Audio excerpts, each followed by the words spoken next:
दोस्तों आज हम जानेंगे बहुत ही कॉमन और बहुत ही ज़्यादा यूज होने वाला फाइनेंशियल रेशियो जो है ईपीएस, अर्निंग पर शेयर, जिसे हम बहुत ही आसान तरीके से जानेंगे।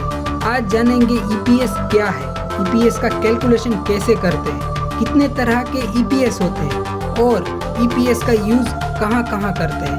तो बने रहिए इस वीडियो में ताकि आपको ये सारे सवालों के जवाब मिल जाए। हेलो दोस्तों, मैं हूं भाविक वाघेला, आपका वेल्थ लर्नर्स चैनल पे स्वागत करता हूं। दोस्तों सबसे पहले जानते हैं what is EPS, earning per share क्या है। दोस्तों अर्निंग पर शेयर को प्रॉफिट पर शेयर भी कहा जाता है। दोस्तों कोई भी कंपनी के प्रॉफिट को उसके आउटस्टैंडिंग शेयर से डिवाइड करके जो वैल्यू मिलती है उसी को ईपीएस, अर्निंग पर शेयर कहते हैं। आप इसे और अच्छे से समझ जाओगे जब हम कैलकुलेशन करेंगे। चलिए अब जानते हैं हाउ टू कैलकुलेट ईपीएस।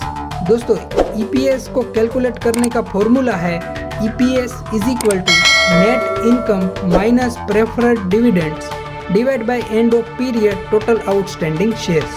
तो इसे और सिंपल करके समझते हैं। दोस्तों टोटल नेट इनकम या नेट प्रॉफिट, जिसे हम बॉटम लाइन भी कहते हैं, उसमें से जो डिविडेंड बांटा है कंपनी ने उसको हटा दीजिए, फिर उसके टोटल आउटस्टैंडिंग शेयर से डिवाइड कर लीजिए, तो जो वैल्यू मिलेगी वही है ईपीएस। चलिए इसे प्रैक्टिकल करके दिखाता हूँ ब्रिटानिया कंपनी का एग्जांपल लेके। दोस्तों आपको net income profit and loss statement से मिल जाएगी, जो आप यहाँ पे देख पा रहे होंगे, और वो है 1398.72 करोड़। और कंपनी ने 2020 में डिविडेंड नहीं दिया था, तो इसलिए प्रेफर्ड डिविडेंड्स 0 आएगा। और कंपनी के and of period total outstanding shares है 24.037 करोड़, जो यहाँ पे आप देख पा रहे होंगे। तो जब आप 1398.72 डिवाइड बाई 24.037 करोगे तो आपको 58.19 रुपीज़ मिलेगा, जिसको ईपीएस कहेंगे। तो ईपीएस है 58 रुपीज़, और इसी का मतलब ये है कि ब्रिटानिया कंपनी अपने एक शेयर के पीछे 58 रुपीज़ का प्रॉफिट बना पा रही है। चलिए अब जानते हैं ईपीएस कितने तरह के होते हैं। दोस्तों एक को बेसिक ईपीएस और दूसरे को डाइल्यूटेड ईपीएस कहते हैं। जो हमने ऊपर कैलकुलेशन किया और जिसकी डेफिनेशन समझी वो है बेसिक ईपीएस। दोस्तों जब कंपनी अपने शेयर्स की तरह ही कुछ एडिशनल सिक्योरिटीज इशू करती है अपने लिए कुछ फंड राइज करने के लिए, उसको भी कंपनी के आउटस्टैंडिंग शेयर में ऐड कर लिया जाता है। और जब आप कैलकुलेशन करोगे तो जो ईपीएस मिलेगा उसी को डाइल्यूटेड ईपीएस कहते हैं। और उसका फॉर्मूला है EPS is equal to net income minus preferred dividends divide by end of period total outstanding plus diluted share. ये सब आपको एनुअल रिपोर्ट में मिल जाता है, कंपनी के प्रॉफिट एंड लॉस स्टेटमेंट में मिल जाता है, जो आप यहाँ पे देख पा रहे होंगे। कंपनी का नेट प्रॉफिट है 1398.72 करोड़ और प्रेफर्ड डिविडेंड है 0, और and of period total outstanding plus diluted shares है 24.0438 करोड़।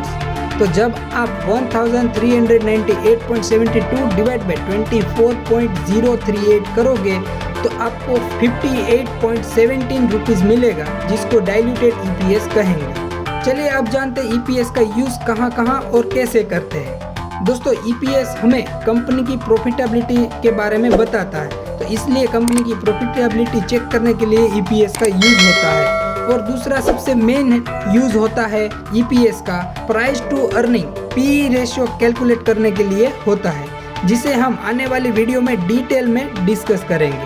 चलिए अब जानते हैं हाउ टू एनालाइज ईपीएस।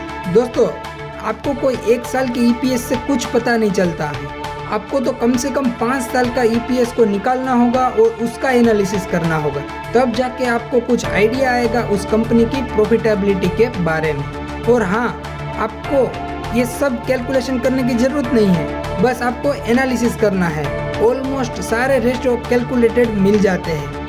बस आपको मनी कंट्रोल पे सर्च बार में किसी भी कंपनी का नाम लिखना है और फिर उसके फाइनेंशियल सेक्शन में रेशियो सेक्शन पे क्लिक करोगे तो आपको सबसे ऊपर ईपीएस मिलेगा, जिसे आप यहाँ पे देख पा रहे होंगे।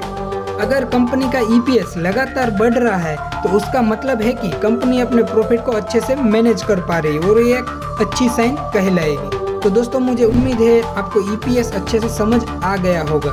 तो अभी तक आपने इस चैनल को सब्सक्राइब नहीं किया है तो कर लीजिए, और ये वीडियो आपको अच्छा लगा तो इस वीडियो को लाइक कर दीजिए। तो चलिए मिलते हैं अगले नए वीडियो में, तब तक के लिए जय हिंद।